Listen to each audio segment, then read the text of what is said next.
சென்னை கபாலீஸ்வரர் கோயில் திருமண மண்டபத்தில் இந்து சமய அறநிலையத்துறை சார்பில் 32 ஜோடிகளுக்கு திருமணத்தை முதலமைச்சர் ஸ்டாலின் நடத்தி வைத்து சீர்வரிசை பொருட்களை வழங்கி வருகிறார். அந்த காட்சிகளை பார்க்கலாம்.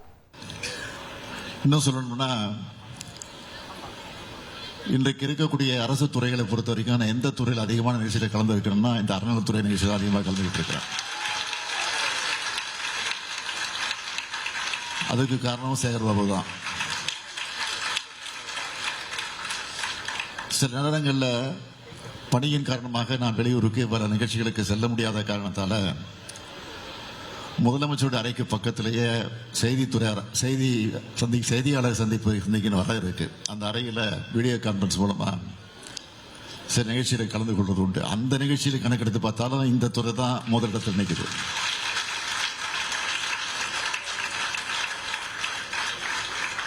அதே போல இந்த அறநிலையத்துறை சார்பில் இந்த 4 வருஷத்தில் பார்த்தீங்கன்னா எத்தனை திருமணங்கள் நடந்திருக்குன்னு நானே சேகர்பாபுட்ட கேட்டேன். 1800 அப்படின்னு சொன்னார். இன்னைக்கு மட்டும் 576 திருமணங்கள். எந்த விபத்தை கேட்டாலும் அவர் 1000 தாண்டி தான் சொல்றாரு.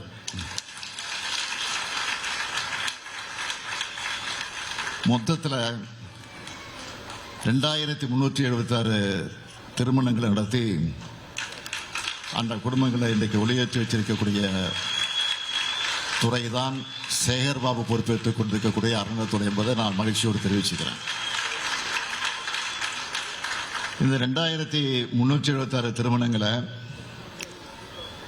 அதில் 150 திருமணங்கள் நானே தலைமையேற்று நடத்தி வச்சிருக்கிறேன். நம்ம திராவிட மாடல் அரசில் இந்து சமயத்துறை மகத்தான வளர்ச்சியை இன்றைக்கு நம்ம கண்டிருப்பதை பார்க்கிறோம். அதுக்காக நேரங்காலம் பார்க்காம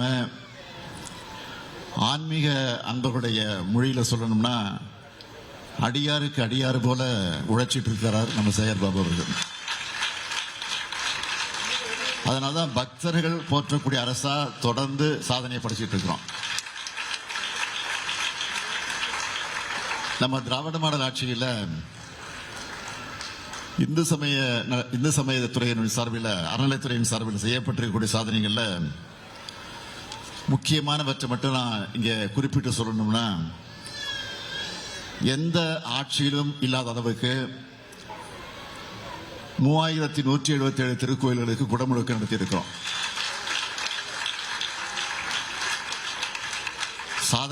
சாதனையா புகழ் மகுடத்தில் வைரமா இருக்கக்கூடிய சாதனை இந்த சாதனை. அடுத்து 997 திருக்கோயில்களுக்கு சொந்தமான 7701 கோடி ரூபாய் மதிப்பிலான 7650 ஏக்கர் நிலங்களை மீட்டிருக்கிறோம். இது அடுத்த வைரம். இதோட 2,03,444 ஏக்கர் நிலங்களை அளக்கப்பட்டு பாதுகாக்கப்பட்டிருக்கு. 6000 கோடி ரூபாய் மதிப்பிலான 26,000 திருப்பணிகள் நடந்துட்டு இருக்கு. 12,876 திருக்கோயில்களில் திருப்பணிகள் மேற்கொள்ள மாநில ஆலோசனை குழு அனுமதி அளிச்சிருக்கு. 1000 ஆண்டுகள் பழமையான திருக்கோயில்களை தொன்மை மாறாம புனரமைக்கிற பாதுகாக்கிற வகையில் 425 கோடி ரூபாய் மானியம் வழங்கப்பட்டிருக்கு. அது மட்டும் இல்ல, ஆதி திராவிடர் வசிக்கிற பகுதியில் உள்ள 5000 கோயில்கள் மற்றும் கிராமப்புறத்தில் உள்ள 5000 கோயில்களோட திருப்பணிகளுக்கு நிதி உதவி அளிச்சிருக்கிறோம். ஆடி மாசத்துல அம்மன் திருக்கோயில்களுக்கும், புரட்டாசி மாசத்துல வைணவ திருக்கோயில்களுக்கும், அறுபடை வீடுகளுக்கும், ராமேஸ்வரத்திலிருந்து காசிக்கும் 60 வயது முதல் 70 வயதிற்கு உட்பட்டிருக்கக்கூடிய ஆயிரக்கணக்கான மூத்த குடிமக்களை கட்டணம் இல்லாம ஆன்மீக பயணத்துக்காக அழைச்சிட்டு போயிருக்கோம். அனைத்து சாதியினரும் அர்ச்சகர் ஆகலாம் என்ற வரலாற்று சிறப்புமிக்க திட்டத்தை செயல்படுத்தி இதுவரை 29 பயிற்சி பெற்ற அர்ச்சகர்களுக்கு பணி நியமன ஆணைகள் வழங்கப்பட்டிருக்கு. 12 பெண் ஓதுவார்கள் உட்பட 46 ஓதுவார்களுக்கு பணி நியமன ஆணை வழங்கியிருக்கிறோம். அன்னை தமிழில் வழிபாடு செய்யும் திட்டத்தை 295 கோயில்களை செயல்படுத்தி இருக்கிறோம். ஒரு கால பூஜை திட்டத்தில் பயன்பெற்று வந்த திருக்கோயில்களின் வைப்பு நிதி 1 லட்சத்திலிருந்து 2 லட்சம் ஆகும். இப்போ 2,50,000 உயர்த்தப்பட்டு 18,000 திருக்கோயில் பயன்பெற்று வருது. இப்போ இந்த திருக்கோயில்களோட அர்ச்சகர்களுக்கு மாதந்தோறும் 1000 ரூபாய் ஊக்கத்தொகையாக வழங்கி கொண்டிருக்கிறோம். அவங்களுடைய பிள்ளைகளுடைய படிப்புக்காக, மேற்படிப்புக்காக கடந்த 2 வருஷத்துல தலா 10,000 ரூபாய் 900 மாணவர்களுக்கு கல்வி உதவித்தொகை வழங்கியிருக்கிறோம்.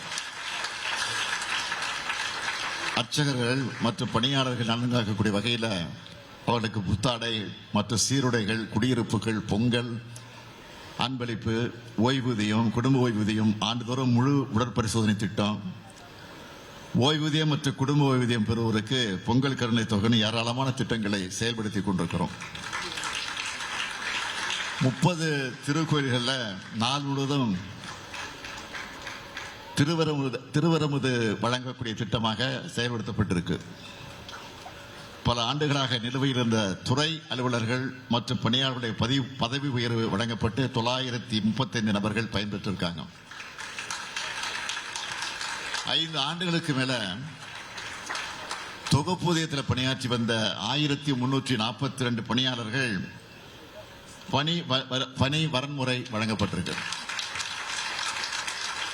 இந்த வரிசையில தான் இதுவரைக்கும் 1100 திருமணங்களை கட்டணமில்லாமல் சீர்வரிசை பொருட்களையும் வழங்கி நடத்தி வச்சிருக்கிறோம். இப்படி நாள் முழுக்க சொல்லிக்கிட்டே இருக்க முடியும். அந்த அளவுக்கு சாதனைகளை தொடர்ந்து செஞ்சுக்கிட்டே இருக்கிறோம். எல்லாருக்கும் எல்லாம் என்ற பரந்த உள்ளத்தோடு நம்ம திராவிட மாடல் செய்கிற இது போன்ற சாதனைகள் வெறுப்பையும் சமூகத்தை பிளவுபடுத்தும் எண்ணங்களை கொண்டவர்களாக இருக்கக்கூடியவர்கள் இதை பார்த்து சகிச்சிக்க முடியல. பக்தியின் பேர்ல பகல் வேஷம் போடக்கூடியவங்க இதை தாங்கிக்க முடியல. ஆனா உண்மையான பக்தர்கள் நம்ம ஆட்சியோட ஆன்மீக துண்டை பாராட்டுறாங்க. நேற்று ஒரு வார பத்திரிகையில ஒரு கேலி சித்திரம் கார்ட்டூன் போட்டிருந்தாங்க. என்ன கார்ட்டூன் பார்த்தீங்கன்னா, நான் பேரை சொல்ல விரும்பல, எந்த பத்திரிக்கைன்னு நீங்களே புரிஞ்சுக்கிங்க, நீங்களே படிச்சு பாருங்க. நான் காவடி எடுக்கிற மாதிரியும் அமைச்சர்கள் எல்லாம் அழகு குத்திக்கிட்டு இருக்கிற மாதிரியும் தரையில உருளுற மாதிரியும் கார்ட்டூன் போட்டிருக்கிறாங்க. அதை பார்க்கும்போது எனக்கு சிரிப்பு வரல, ரொம்ப பரிதாபமா இருந்துச்சு. பக்தி தான் அவங்க நோக்கம்னா என்ன செஞ்சிருக்கணும்?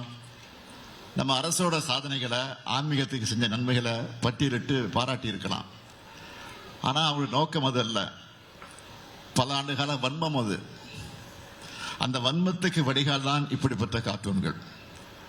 அவங்களுடைய ஆதரவற்ற அவதூறுகளை பற்றி நான் ஒருபோதும் கவலைப்பட்டதல்ல.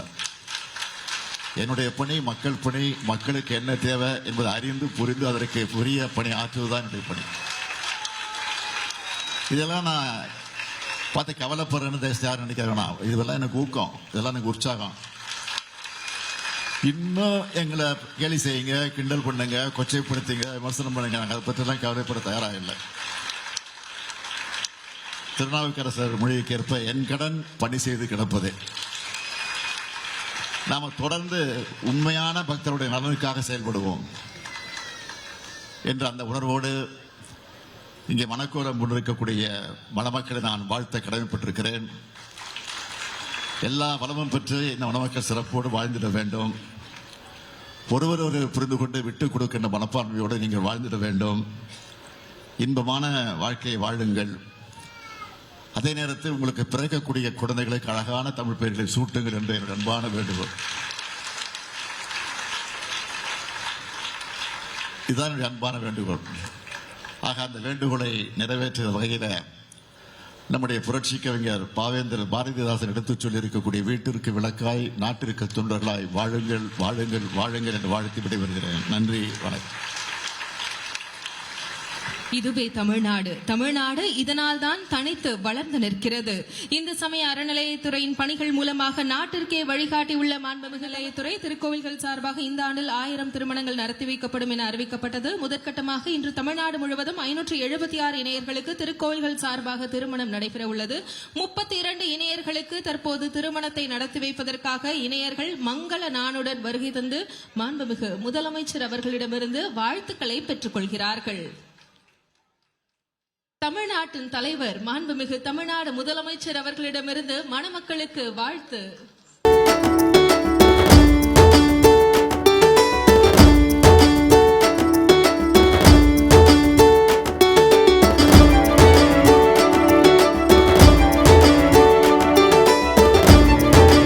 இருமணம் இணையும் திருமண விழாவில் தமிழ்நாட்டின் தலைவர் மாண்புமிகு முதலமைச்சர் அவர்கள் தற்போது இணையர்களுக்கு மங்கள நாளிற்கான வாழ்த்துக்களை தெரிவித்துக் கொள்கிறார்கள்.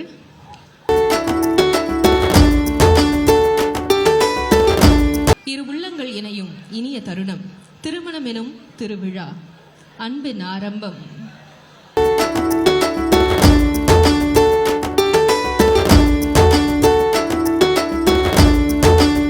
மாண்புமிகு முதலமைச்சர் அவர்களின் வாழ்த்துக்களுடன் புது வாழ்வில் பயணிக்க இருக்கின்றனர் இந்த இணையர்கள். இந்து சமய அறநிலையத்துறை அவர்களை அரவணைத்து நிற்கிறது. ட்ரெண்ட ஃப்ரெண்ட் ஆக்கிக்கோங்க. 2.5 கோடிக்கும் அதிகமான தந்தி டிவியின் சப்ஸ்கிரைபர்ஸ் அண்ட் ஃபாலோவர்ஸ் குடும்பத்துல நீங்களும் இணையுங்க.